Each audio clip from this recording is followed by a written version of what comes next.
Sot, burgjet e Shqipërisë mbajnë me taksat e shqiptarëve më shumë të paraburgosur, do me thënë njerëz të plasur në përqeli pa gjyq, sesa njerëz dënuar me vendim gjykate të formës prerë. Dhe një pjesë e madhe e të paraburgosurve janë viktima të karshillëkut hatashëm ndaj lirive dhe drejtave të njeriut, nga ana e prokurorëve të çdo niveli dhe gjykatësve që shpesh i vjen nga mbrapa prokurorit si delja dashit përçor. Një panoramë trisht e një drejtësie të dhunuar, ku 20 janari është ana tjetër e medaljes, ajo e drejtësisë së vonuar. Me përgjegjësit kryesor të tragjedisë që mezi u thirrën për t'u pyetur për herë të parë muajt e fundit, pas thuajse 15 vjetësh se 15 vjet bëhen sot.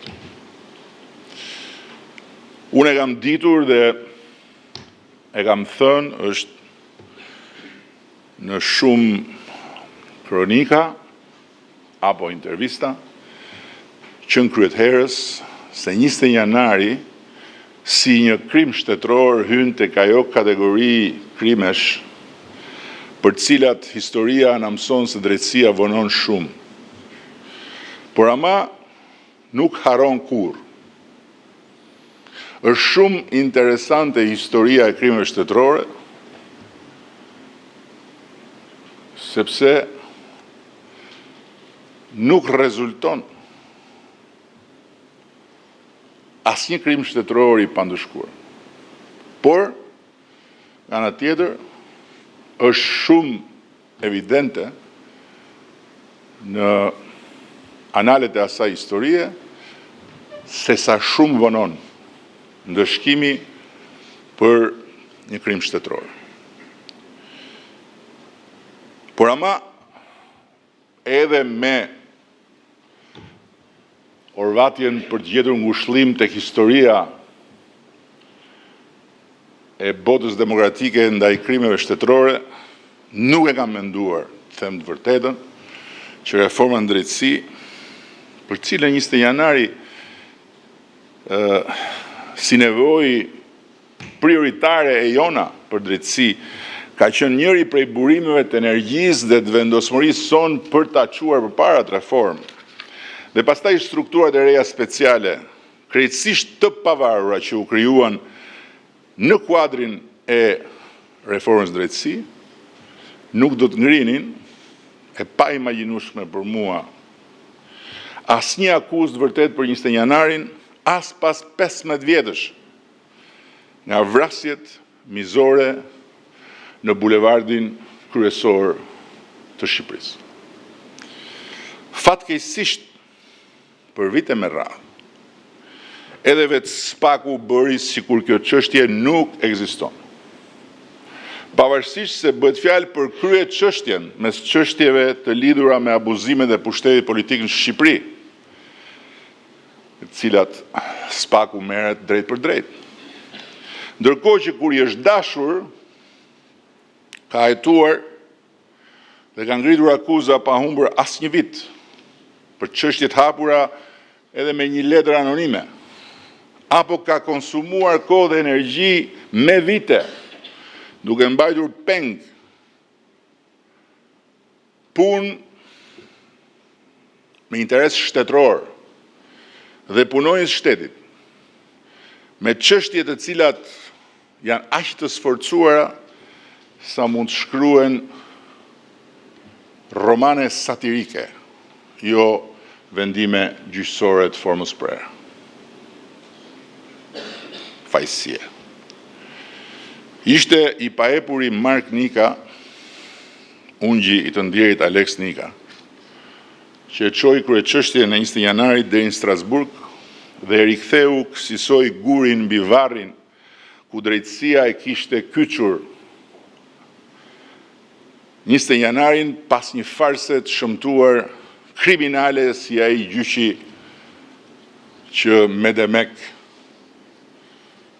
u bë lidhur me vrasjet. Vetëm ashtu dhe vetëm fal këmbguljes së familjeve të viktimave përmes Markut, dosja e krimit më të egërt historisë demokracisë shqiptare u rivendos me detyrim përcaktim në tryezën e Spakut, ku Marku dorëzoi dhe një material autentik zërash të regjistruar në vendngjarje nga kanalet e komunikimit të forcave të sigurisë, të cilin prej vitesh e mbante fshehur nga mosbesimi total ndaj institucioneve të drejtësisë dhe natyrisht nga ndroja se mos ai material humte në thonjza, siç në thonjza janë humbur plot gjurmë. Po ndërkohë 21 janari ka një specifik. Ndërkohë që gjurmë të shumta janë humbur, ujku është krejtësisht i dukshëm në sytë të gjithëve. Gjykata e Strasburgut i nënvizoi shumë qartë si shkelje të konventës europiane, qoftë përdorimin e pajustifikuar të forcës vdekjeprurse, qoftë mungesën e bazës legjitime për të mbrojtur zyrën e kryeministit me forcë vdekjeprurse, duke kërkuar nga autoritetet të zbardhin ngjarjen. Në rrjedhën e vendimit të Strasburgut, Gjykata e Lartë ka formuluar një ndër dokumentet më të plot, më të pa kontestueshëm, profesionalisht dhe moralisht, dhe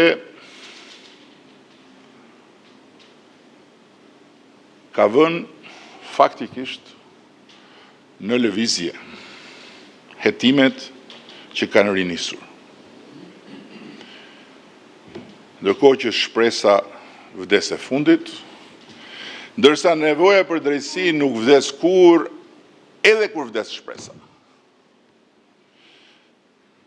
Dhe megjithëse unë nuk e di dot, edhe sa vite të kërkoj fundi i padrejtësisë ulëritëse mbi 21 janarin, mbi familjet tuaja, mbi çdo që do drejtësi për Aleksin,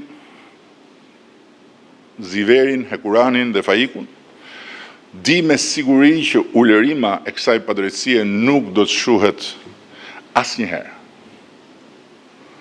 Dhe nevoja për drejtësinë e munguar për këtë tragjedi të madhe do të triumfoj me se s'bën.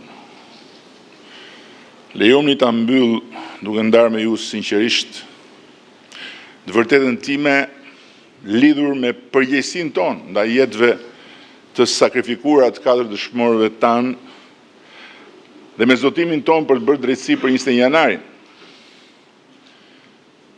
Ne e kemi mbajtur me dinjitet të lartë atë përgjegjësi dhe nuk e kemi tradhtuar asesi zotimin solemn përderisa duke pavarësuar drejtësinë nga pushteti politik dhe duke ngritur Spakun dhe gjykatën speciale, kemi krijuar për herë të parë qysh nga krijimi i shtetit shqiptar kushtet për fundin e pandëshkueshmërisë me ligj, jo me zakon. Përmes organeve të drejtësisë, jo përmes partisë dhe qeverisë. Ky është fakti, këtë se luan topi, dhe kush kërkon nga ne pse nuk është bërë drejtësi për 21 janarin, të shikoj tek stacioni i trenit, jo tek kjo godin. Sepse nga kjo godin ka dalë bërthama e reformës në drejtësi dhe në godinën përballë është qelur ajo bërtham dhe në godinën e parlamentit është bekuar ajo farë e drejtësisë së pavarur nga pushteti politik. dhe nuk është pushteti politik, as i qeverisë, as i shumicës parlamentit, apo i gjithë parlamentit po doni, as i partisë apo i gjitha partive po doni, që duhet bëj punën në kanalet e hetimeve dhe në sallat e gjyqeve. Është një pushtet tjetër që duhet i bëj këto. Dhe ky është një fakt që se luan topi, ashtu si kundër topi nuk luan edhe një fakt tjetër, që deri kur drejtësia e re nuk do ketë bërë gjyqin e vërtet të 20 janarit, ajo do t'jetë një drejtësi gjithmonë e më e vjetër. Por drejtësin për vetë 20 janarin, asnjë vjetërsirë e vjetër apo e re, nuk do të mund ta mohoj dot pafundësisht. Ne këtu do jemi dhe këtu do ta mirëpresim vendosjen e këtij guri themeli, sepse 20 janari si çështje e hapur është grop e hapur në themelet e drejtësisë së re. Është një grop e hapur që vë në dyshim të fortë moralin e drejtësisë së re. Ashtu si kundër, drejtësia për 20 janarin është themel moral për drejtësinë e re dhe për shtetin shqiptar të së drejtës. Të tjerat, përpara 20 janarit, siç e tha Marku kur po pinim kafen së bashku dhe po e shtoj në fund fjalimit, janë si hetimet dhe gjyqi i kafeve të Nexhmijes. Shumë faleminderit.